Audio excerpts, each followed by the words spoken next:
Барлық мақтау Аллаға болсын, туғандар. Анын пайғамбар Мұхаммад Мұстафа саллаллаху алейхи вассаламға салам жана салаваттар болсын.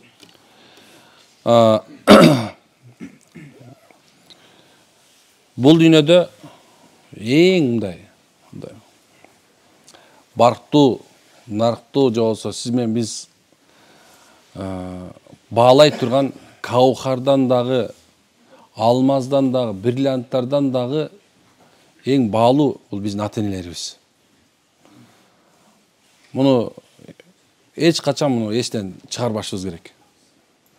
Исламда ата-эненин орду ушунча чоң бир деңгээлде, аны эч качан биз мындай алды түшүрө албайбыз. Алла маком берип койгон.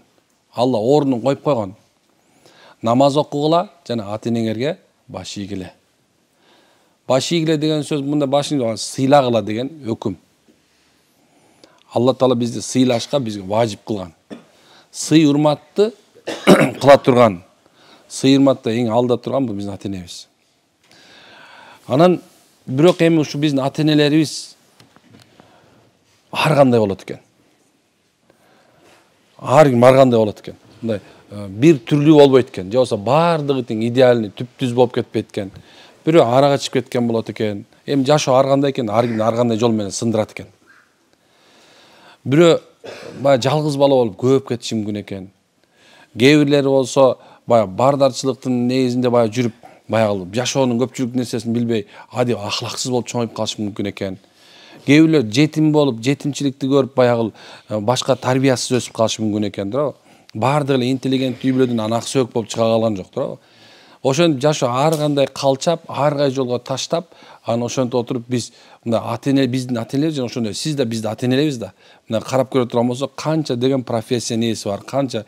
Бирөө койчу, бирөө уйчу, бирөө шофёр, бирөө болсо соодагер, бирөө болсо рекет, туурабы? Ушундай экен да. Эми биз ата-энени тандай албайт экенбиз. Бирок бизге кайсыны берген болсо, биз ошону сыйлашыбыз бизге важип экен. Милдеттүү түрдө экен.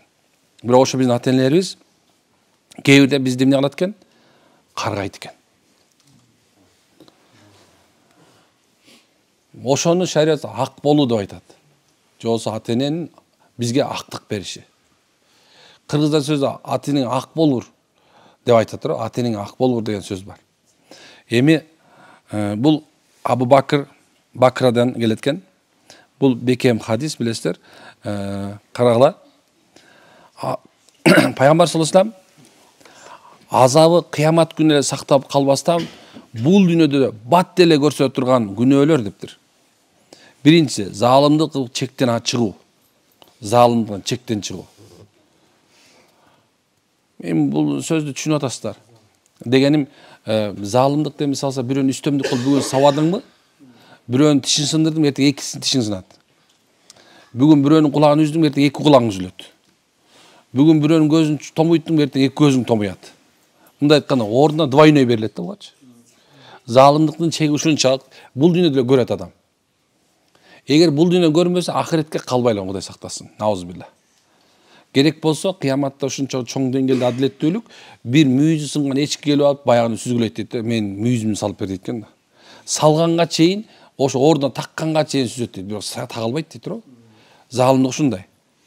Бирөөнү кордук көргөн адам кордук көрмөйүн өлбөйт. Башыңа келмейин, ошону көрмөйүн өлбөйсүң.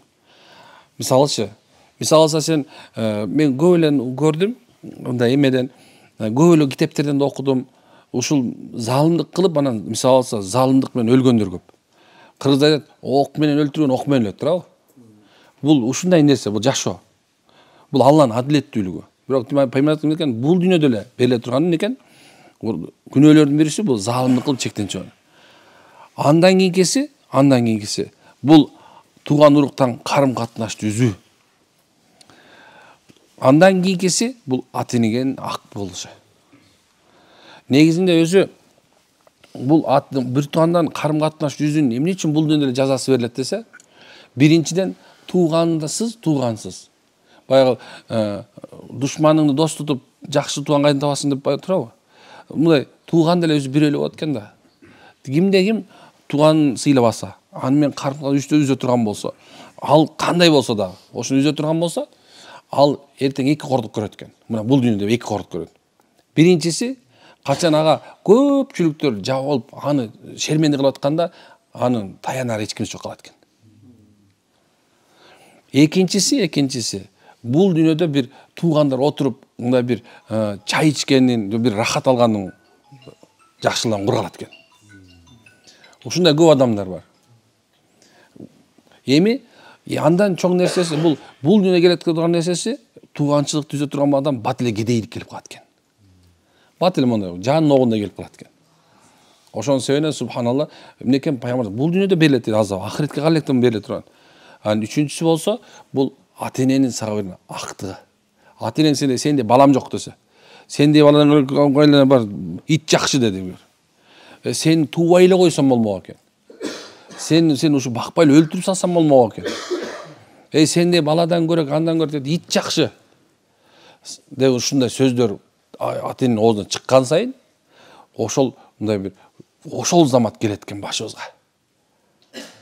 Дагы бир эмеде келет экен, ата-энеси мындай бир нааразы кылган бул актыкка келет жатат экен. Мисалы канчабыз арак ичип, мас болуп тасып, канчабыз аялдарыбызга болушуп, канчабыз субханалла эмне кылдык, ата-энелерибизди нааразы кылдык. Ошол эненин нааразылыгы, атанын нааразылыгы бул башыбызга тиет экен да. Кандай десе, ошол нерсени балдарыбыздан сөзсүз көрөт экен ушуну. Бирок эми бир эле эмес, двойной көрөбүз биз. Кандай десе, ошондой сен кандай эле бүгүн апаңды, атаңды нааразы кылыптыр, сени алар нааразылык менен эме кылды, мындай кымтып бүтүп кой деди. Ошол нерсени сен балаң сени мону сөгүп, же шатыратып өкүртө сөгүп, же тээп турандан кийин эмне кылат экен? Ошо менен бул дүйнө көрсөтөт экен. Бүгүн тебе турган болсоң, эртең бычактайт экен сени.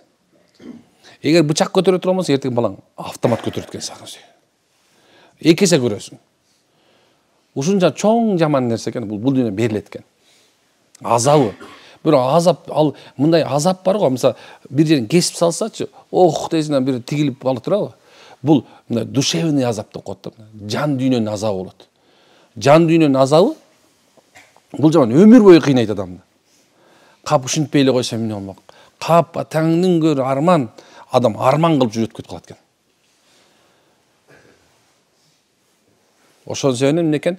Кимде ким бул дүйнөдө мындай жүрөгү тынч жашагысы келсе, ким бул дүйнөдө мындай бир рахат менен жашагысы келсе, анда мына ушу 2-3 нерсени кылбасын. Залымдык кылбагыла. Эч качан залымдык кылбагыла. Экинчиси субханалла, эч качан тууган уруктун мындай кемчилиги болсо, жаманчылыкка апарбай аны кол үзбөш керек. Үчүнчүсү, ата-энени нааразы кылбаш керек. Биз эми пендебиз, нааразы болот. Чынында жана айтып башында айткандай, кээ бирде ата-эне мындай бизге ойлошубуз мүмкүн мындай. Ушундай жаман болсун мейли. Ошолордун каалоосучу, ким ата-энесинин каалоосу менен жашап койгон болсо, мына нике кылаарда деле. Мына үйлөнгөн тасыңар, күйөөгө тийген тасыңар. Ата-энең айта турган болсо, тетигинин баласы жакшы, тетигинин кызы жакшы десе, кээ бир акмак балдар бар да, мындай үйлөнөт экен дагы, анан кийин кичине болсо, силер алып берген катын, өзүңөрдүн катыныңар бар. Ошон силер жашай бергиле, мен жашабайм деп баягында бузат, тигилер жашоонун баарын бузуп кетип калгандар бар.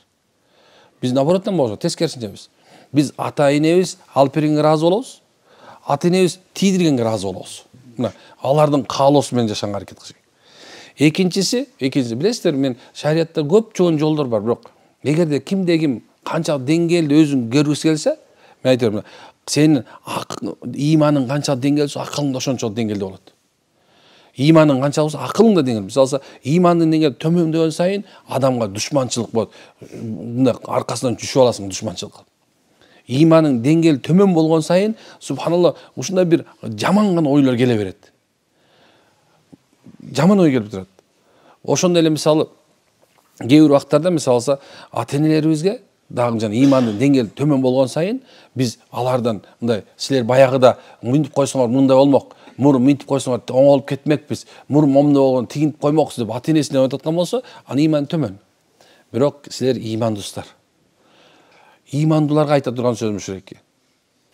Ата-энеге болгон адептин эң биринчиси, качан атаң, энең сүйлөп атканда тынч турушуң керек. Сүйлөбөй тур. Жаман сүйлөп атсын мейли.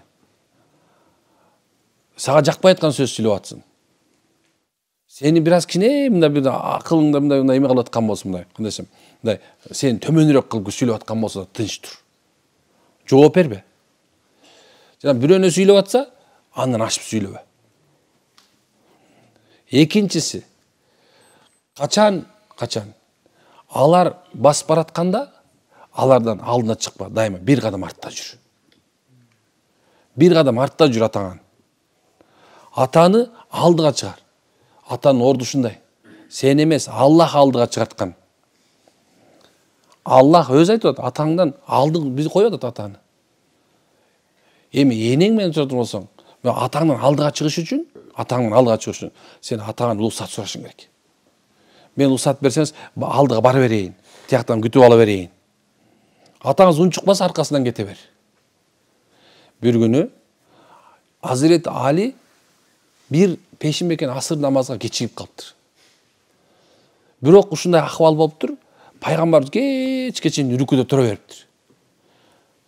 Анан кийин намаз бүткөндөн кийин пайгамбар Hazreti Ali'ni чакырып айткан, Али, сен азыр кандай амал кылдың? Жабырел периште келип канаты менен дейт, канаты менен. Момда менин үстүмдү бул жеринде желкемем басып үркүдөн көтөрбөй кой дептир. Десе, я Расулла, мешитке келе атсам бир аксакал ата кетип бараттыр. Андан ашайын дедим, адепсиз болуп калат. Карасам ушу мусулманбы дедим, анан кийин мешитке жөнөтүп атат, мен аркасынан баса бердим дептир. Ошол ушунча келди, анан баягы мешиттин түбүнө келгенде өтүп кетип калыптыр баягы аксакалчы. Көрсө жөөт экен да. Бир аксакал карган адам экен. Анан кийин пайгамбар мен ушинтип кирсем, силер рүкүдө экенсиңер. Мен намазга жетишип сүйүн дейт. Деди, көрдүңбү деди. Пайгамбар айткан, машаллах. Сен улуу кишини атаны сыйлаган себебинен Алла Таала мен Жабрилди өкүм кылып туруп рүкүдө туруп койду. Ушунча деңгээлде атанын сыйы. Эми энеңер менен чогуу басып бараткан болсоңор, энеден тең бассаң болот экен. Бирок ошондо дагы субхана колун өпкөндөн кийин алдыга жылсаң жакшыраак болот дейт. Анткени сахабалардын экичөө келип мындай бир дердеңдеп келди дейт, мындай мурду көтөрүп алган дейт. Ушундай бир кылычын көтөрүп алган дейт. Ушундай келди. Пайгамбар саллаллаху алейхи жанына келип айтып аткан, "Я Расул, биз хижратка даярбыз. Сен менен Мединага көчкөнгө даярбыз." Пайгамбар саллаллаху алейхи "Силер үйдө ким калды? Барбы бирөө?" десе, "Ооба, ата менен апам калды." Алар кандай акыбалда калды десе, алар ыйламсырап, ыйлаган акыбалда калды десе, пайгамбар тур үйгө барды. Кет. "Я Расул, биз сиз менен хижрат кылабыз келип атат. Алла жолунан чыккыбыз келип атат." "Жок" дейт. "Баргыла дагы кандай ыйлаткан болсоңор, ошондой кайра күлгүлүзгө" деген экен. Кетип атканда кандай ыйлатсаң, эми барып сүйүнтүп, кайра күлдүргүн деген экен. Атанын, эненин даражасы Алланын жолуна чыгуудан да өйдө болуп эсептелет. Аларга сый, алар урмат. Мына адеп ушул. Бизге атабыз үйрөтүп келген адеп ушул эки. Биз атадан мурун дасторконго кол салбайбыз, туурабы? Же сала бересиңерби азыр? Бизде жамбашты атага берет. Же биз алабызбы? Ошон үчүн мынекен, кимде-ким субханалла бул дүйнөнүн рахатына жеткизи келсе, бул дүйнөдө мына бактылуу болсо, бай болсо, жүрөгү таза болбосо келсе, кимде-ким Алланын алдына барып эртең жүзү жарык болгон акыбалда, "Я Алла, мен сенин кулуң болчумун. Я Алла, мен Мухаммеддин үммөтү болчумун." Түз боюнча бешикке келсе, анда ата-энесин сыйласын. Ата-энесин сыйласын. Ата-энесин сыйласын иншалла. Аракет кылабызбы? Ак болуп калбайлы ата-энеге, нааразы болуп койгойлу. Мен дагы силерге дагы эртең менен да айткам, кандай айттым? Мына, эгерде кимдер билбестен нааразы кылып алдыңар. Тууганыңды болсун мейли, ата-энеңди болсун нааразы кылып алган болсоңчу, бир чөгүндө чайды аяба. Сен тултуңдап сен жүрө бербе. Тултуңдап барып, сен ушинтип менден кеткен жок деп. Эгер туура эмес болсоң кечирип кой. Бирок биринчи сен кадамды койгон. Бүгүн баралы, ата-энебизге көңүл буралы. Мындай баарында шаарда жашашыңар мүмкүн. Ушундай жерде бар жерде тандыр навайкана бар турабы? Жакшы ысык нанды ал. Дүкөнгө кирсең крестьянский деген мондай сонун сливочный май бар турабы? Машина ошону ал. Ошону ал. Таластык майларды бар мисалса. Ошону ал. Эми качан эртең бүгүн мындай эртең Эртең менен ата энең турар экен мурда үйүнө бар. Бардагы келинчең эчти ол. Биринчи кирип барып, жакшынакай чайды коюп машалла. Анан кийин ата энеңди күтүп отур. Ошолорго келип субханалла ысык нан менен мындай пленкага басып койсоң, жаап койсоң, мындай бир нерсе салып, чтобы ысыгы кетип калбасын. Мен көрдүм эле, ушу ысык болуш үчүн мындай жанагындай бир эмеге сала коюп, анан ысытып, анан берип атканын көрдүм. Аябай ыраазы болгом. Анан кийин апарып өзүң сындырып машалла. Ошо саармайдан акыры мындай алып туруп, үстүнө сүйкөп туруп, бир кусокту атаң менен апаңдын оозуна салып кой машалла. Ой балам, ой сага эмне болгон дейт го. Сен оң бутуң менен тургансың го депчи. Ушинтип сүйүндүрүп койсоң, мына тамаша жерде сүйүндүрүп койсок, машаллах. Мына бул сенин ким экениңди билгизет Кудай кааласа. Эртең бейишке кирип турган бир чоң бир документ болот Кудай кааласа. Ата эне ыраазы, Алла ыраазы. Ата эне нааразы, Кудай нааразы. Амин. Субханака хамдик, ашхаду анта астагфирука ва атубу илейк.